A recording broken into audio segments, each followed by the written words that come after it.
If you don't want to have, I wish I had done something 5 years from now, we've got to start saying, then what am I going to do different? Because unfortunately what happens is we want things, right? We want a good life, right? We want to achieve things. We want to have impact. We want to have experiences. We want to bring up our families well. But what are we doing about it? What are we doing about it?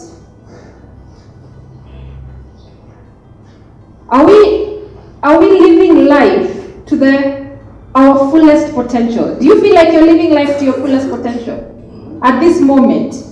I don't. Do you feel like you're living life at your fullest potential? What are we waiting for so that we can live that potential?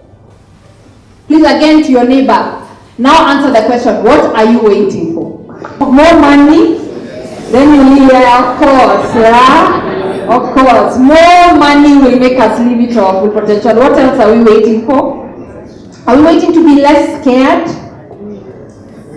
Yeah? If you are less scared, do you think you would live to your full potential? Are we waiting for, what are the more things we're waiting for? More time? Yeah? More ideas, more network, more.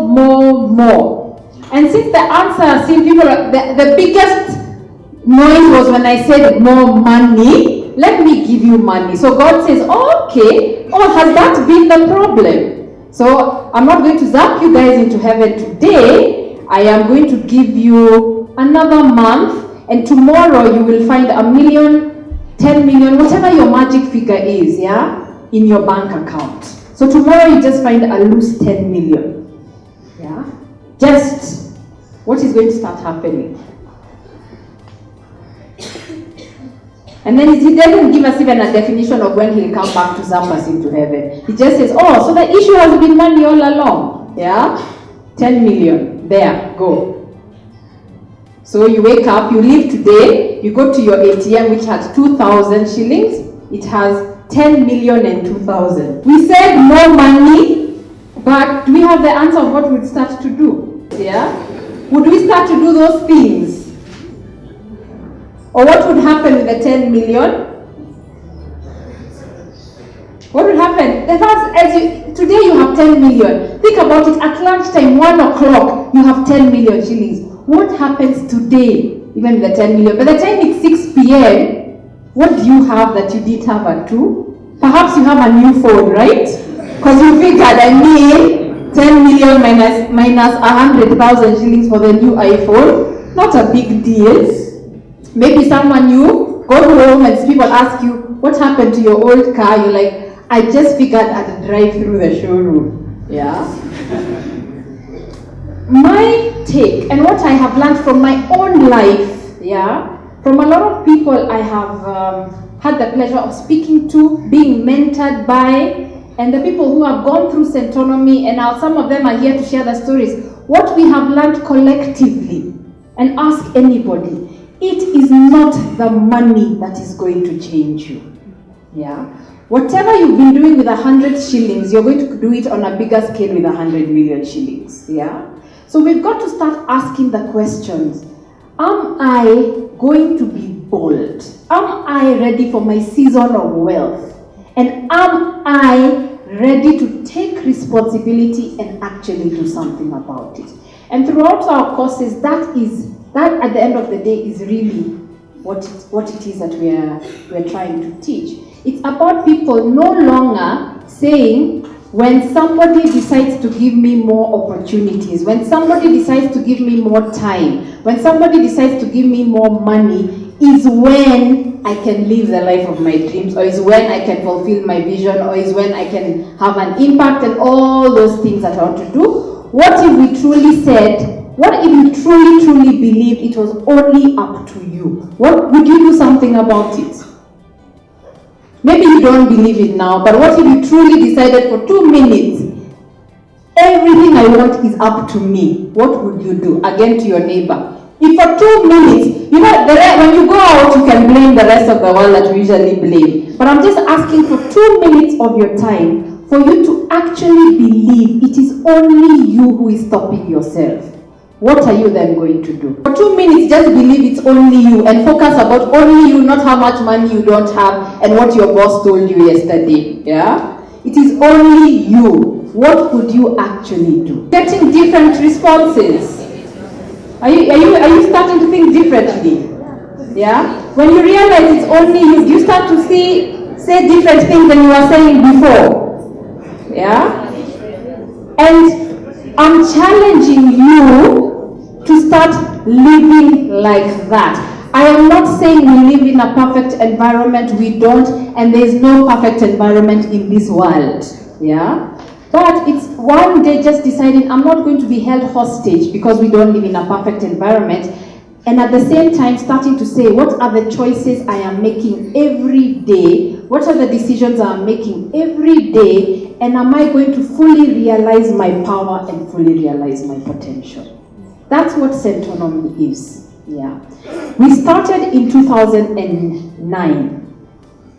And I started this company as a result of my personal mistakes in various areas of my life. But the most glaring one was money and how I was handling money.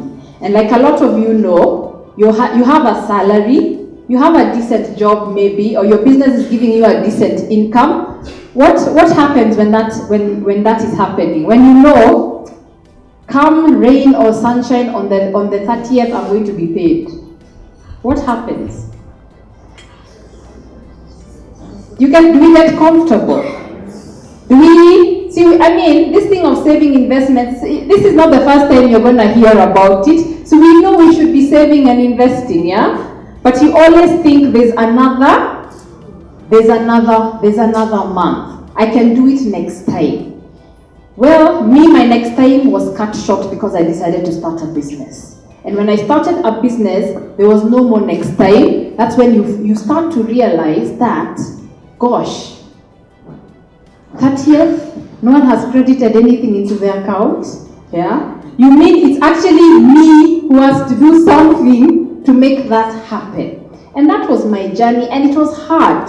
Hard to the point of some days you go to the ATM to withdraw money and the ATM actually laughs at you. Ha ha ha, withdraw 2,000. You can almost see laughing like a cartoon. Because you're like, it's got only 200 bob and minimum withdrawal, even 200 bob can't come out of the ATM. Yeah, and you find yourself trying to remove the 200 bob. Yeah, and again it laughs at you. But I think going through that experience, and anybody who's going through a financial challenge, just know those experiences are going to be the best teachers if you have the courage to face the lesson. Yeah. I learned when I had a salary how badly I was using it, and that is when I discovered I started being interested in how money works, how people have created wealth. And is this thing called wealth creation, is it only for certain people? Because as much as I'm earning a salary, when you hear people who have created wealth, you always believe, what do we believe about people who have created wealth? It's for certain people, yeah? They were born in Mars, let's start there, right? What else do people who created wealth, what do they have that we don't have? Extra brains, yeah? When God made them, He put an extra something in them. What else do we believe about them? They inherited their parents, they're lucky, they were educated in some sort of system that teaches, there's a wealth creation system somewhere in the world that only teaches you how to create wealth.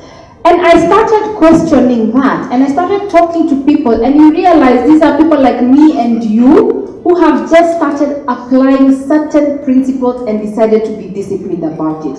I also learned what I thought was wealth was not wealth. Yeah? What has been on social media about the last 2-3 weeks or so? Whose car? Whose car has been on social media? And thousands of people have made it their conversation because someone bought a car. Yeah? But our society, what do we think a car is? A car is wealth. Again, I looked at these wealthy people, but in no way did they count the car as wealth.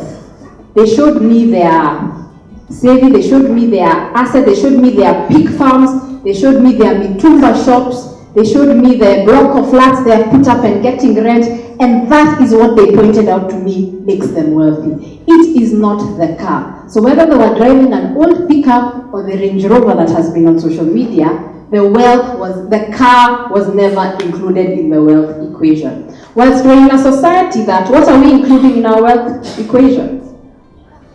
The car, what else? The house that we live inside, yeah? Not the house that we have a tenant, the house we are living inside, right? The clothes, the schools our children go to, isn't it? Yeah? And then we're all aspiring to have that. Those things are not bad, but they are not wealth. So we've got to start saying, what for me is wealth? And it's back to that question I asked you in the beginning. If God said he's zapping us into heaven, what do you regret not having done? Wealth is what enables you to do those things. Yeah? So wealth is more than money. But on the money side, wealth is what works when you are not working. Yeah? The day you're done, that business is not running, the day that you don't have an income, what is going to work? So I realized, despite my background was investments, I was very poor. Yeah, I did not have any form of wealth. I did not have savings. I did not have assets. So I started learning about them. And as I started learning and enjoying the process of learning and understanding, gosh, this is something you can actually learn to do, I realized, even as a business, that is what I want to do. I want to continue teaching people about wealth. So Centonomy has been running from a personal financial management course called Centonomy 101. I'll go through this as we go through the day, yeah? Which is really about you and your money, the principles around which money works. You know, if I drop this mic, where will it go? Down, yeah? Unfortunately, we are not taught these principles in school. So it's the principles around which money works, and then what do you value? How do you create your wealth? What kind of investments can you get into, and how do you protect your wealth? Another way of creating wealth is through entrepreneurship. And entrepreneurship is number one, through a business. Yeah. So again, how do I structure my business so that even if I am not there, the business runs without me? All the way from how I think about a business, how I plan money in a business, how I put structures and planning in the business, how I protect the business. People can create wealth through their careers by changing their attitudes in their careers. And we also went further and decided the younger and younger you learn this, the better. So we do this for people who are in campus. A lot of you here, I know some of you here in campus. We have a course called Centonomy Campus Edition. And also for people who are teenagers. So you have children who are teenagers and you want them to start learning early, please partner with us. But how do you see yourself? How do you see opportunities? Are you able to spot opportunities? Entrepreneurs look at what is a problem that needs solutions, not just about the money. We understand the money is important, but let's also seek to find solutions. Those are the biggest opportunities. How do I talk to my target client? Not everybody is your market, yeah? Not everybody is your client. How do I talk to the target client? How do I market to them? How do I manage money in my business? And how do I create those structures that one day, slowly, one by one, that I'm releasing and I'm empowering other people to actually take a step forward. So it's really saying, what does this investment have to do for me? Money in the bank should just not lie in the bank. Even if you want to keep money safe, there are avenues to keep money safe. Treasury bills, treasury bonds. How do these work? And it's just at the end of the day, you starting to re-engage with what it is that this money is doing and setting goals.